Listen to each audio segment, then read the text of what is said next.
What's up, you guys? Interceptor King here. Anyways, this is my 2015 all-wheel drive V8 Dodge Charger with the 5.7 liter Hemi, and this is the 2013 Ford Sedan Interceptor with a 3.5 liter V6 and twin turbos.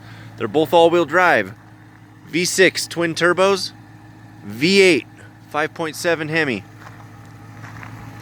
Now, these cars are they're the bomb. I love both of these cars. They are a little bit different. This is a rear-wheel drive based vehicle, and when the rear wheels lose traction, the front end kicks in.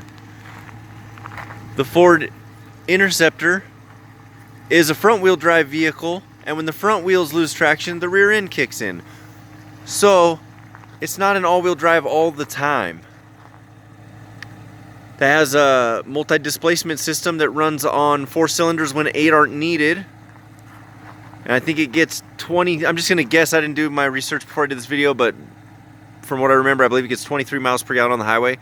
That gets like 22 or 3 on the highway. So they both get basically the exact same amount for fuel mileage. The fuel mileage is basically the same.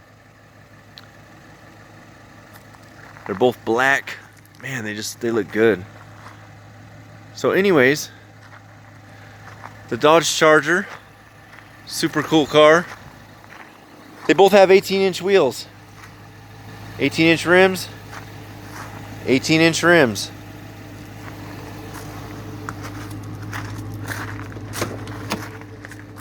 Now this one's sold. This Dodge Charger, I got it one day and it was sold the same evening.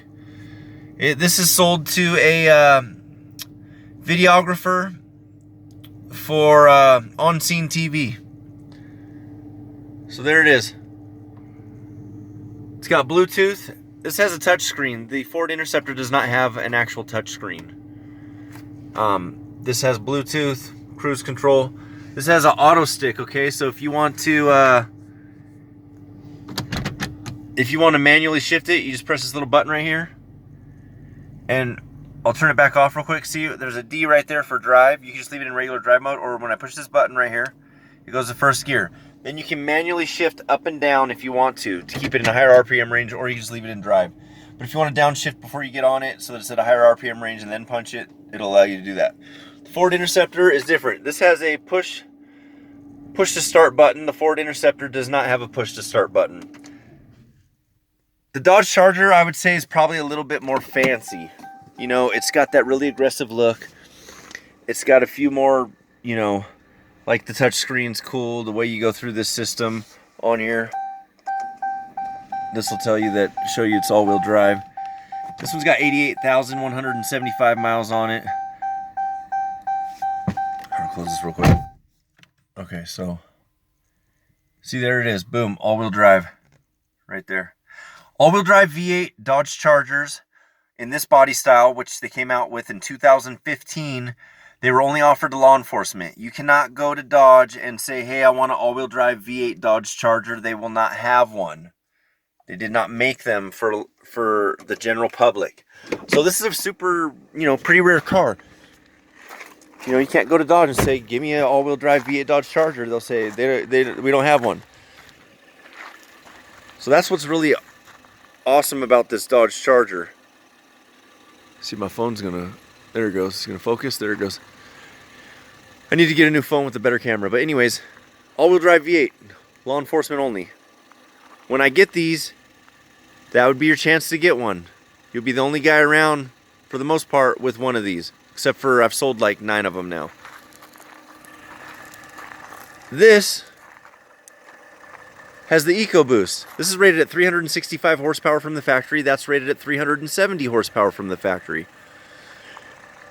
The Ford Interceptor at 365 from the factory is actually quicker than the Dodge Charger with the 5.7 liter Hemi.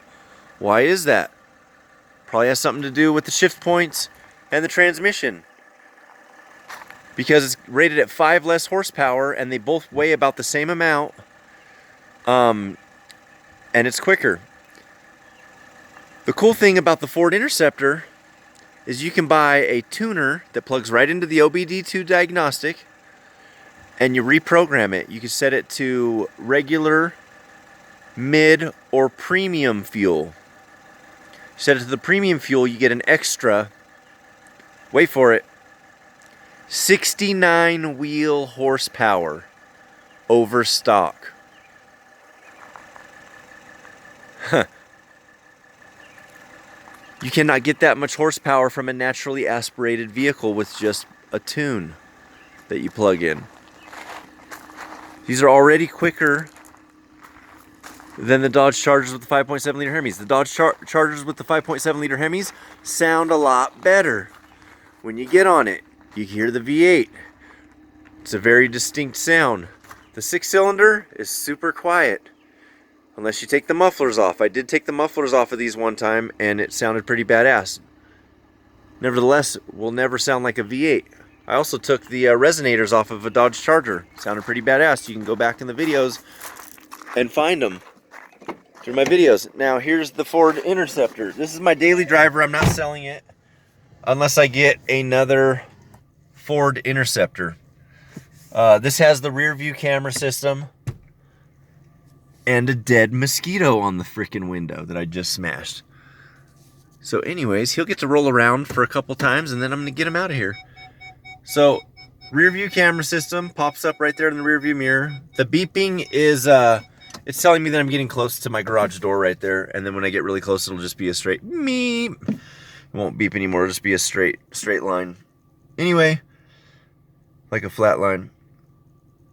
I like this car because it performs better than the Dodge Charger, frankly. I'm just a performance-oriented person. I don't need all the extra creature comforts. Most people don't know what these are. People are starting to learn, though. They're starting to see that, hey, these, if it has the EcoBoost, which it'll say EcoBoost on the back of the trunk, except for mine does not say that anymore. This one didn't come with Bluetooth, so there's a place in Bend that puts aftermarket Bluetooth systems in vehicles. I got it done for $250. So when somebody calls, I press this little button right here. I answer the phone. The microphone's right up here, and I can listen to my Pandora on my phone. They just somehow they hook it right into the stock system right there. So the back seat for this came out of I believe it came out of a show, a Taurus show, civilian version. It's got that middle piece that folds down so that you can have a couple of cup holders right there, and that back seat also folds down. So like if you wanted to put like a stereo system and some bass in the trunk, you could just pull that seat down. It would come right into the cab of the vehicle. This one also has sunglass holders. I guess the cops, they like the Dodge Chargers are a little bit more roomy inside of here, but I'm 6'2" and I'm 220 pounds. So, I mean, I know there's some huge giant guys out there. And then once you put on all your gear and stuff, you know, then you probably have a little bit less room, even if, you know, if you were a cop or something. But for me, as somebody who's not a police officer, who's 6'2", 220 pounds, this is way plenty enough room. This actually has more room in the trunk than the Dodge Charger, though. So, a little less room inside in the front, but more trunk space, because the way that the spare in the Dodge Charger is set up, I'll show you in a second. What's another thing that's cool about the Charger is you just press that and it unlocks the trunk. This should actually pop up, but for some reason the seal is sticking a little bit. So it's supposed to do this. Boom. The Ford Interceptor, you cannot do that. You don't have that. Also this, you just keep the key fob in your pocket. You touch the top side of the door, it locks. You touch the bottom side of the handle, and it unlocks. What's cool about that is you never have to get your key out. You just push the button to start the ignition. You never get the keys out. And then you can also pop the trunk open if you want to. So, you know, a little bit more fancy on the Dodge Charger. It's got the badass tail light right there that goes all the way across. It looks meaner. It sounds more aggressive, sounds nicer. But if you go up against this Ford Interceptor in a drag race, you're going to be pretty embarrassed. Because this Ford Interceptor, I believe from the factory, gets to 100 miles per hour, almost 3 seconds quicker than the Dodge Charger with the 5.7 Hemi. I also bought a tuner for this. I'm not going to advertise where I bought the tuner from because they don't pay me money or sponsor me or nothing. So just know you can get a tuner for about between $400 and $500. You plug it right into the AWD diagnostic, and you get an extra 69 wheel horsepower on premium fuel. So there it is. Those are a few differences. I'm sure there's more differences between these two vehicles, but that's the basic gist of the differences on these two vehicles. I like the Ford. You put that tuner in there, what it does is it gives the turbos more boost, and it messes with the air-to-fuel ratio, and it's a rocket, man. I just sold a 2016 Ford Mustang GT, and this thing is quicker than that Mustang GT off the line all day long. That Mustang GT will not get away from that thing. And it's a four-door sedan, so that would embarrass people in the freaking Ford Mustangs too. If it's a stock Mustang, you know. And the Mustang's rear-wheel drive, they're super light in the ass end. We're at 4,400 feet where I live right here, so it gets really cold in the wintertime. We get lots of snow. All-wheel drive is the way to go. And then I detune it. I put it back to regular unleaded in the wintertime. I don't need that extra 69 wheel horsepower with, 4 feet of snow outside and 6 inches of snow that I'm plowing through. So you're not gonna be able to use that 69 wheel horsepower in the wintertime when it's snowy or icy out. But if it's raining out, why not, right? So there it is, rear-wheel drive based vehicle on the Dodge Charger, front-wheel drive based vehicle on the Ford Interceptor. They're both all-wheel drive. You got a V8, you got a twin-turbo 6-cylinder. Ford got it right. Dodge got it right. I would have no problem driving either one of these vehicles for a daily driver. The Dodge Charger is a badass car. It's a monster. I just prefer driving the Ford Interceptor. It performs a little bit better as far as performance. If you're into the looks and more creature comforts and some more fancy stuff going on, go for the Dodge Charger. But anyways, you guys can go to interceptorking.com for current inventory. Subscribe to YouTube. Or YouTube, I'm getting eaten alive by mosquitoes out here. These little bastards. Subscribe to our YouTube channel. Like us on Facebook. Hit the bell icon on the YouTube channel, so you can get updates when we get new videos. And you guys have a great day. Most amount of vehicle for least amount of money guaranteed. Why pay more elsewhere? Interceptor King. Take it easy.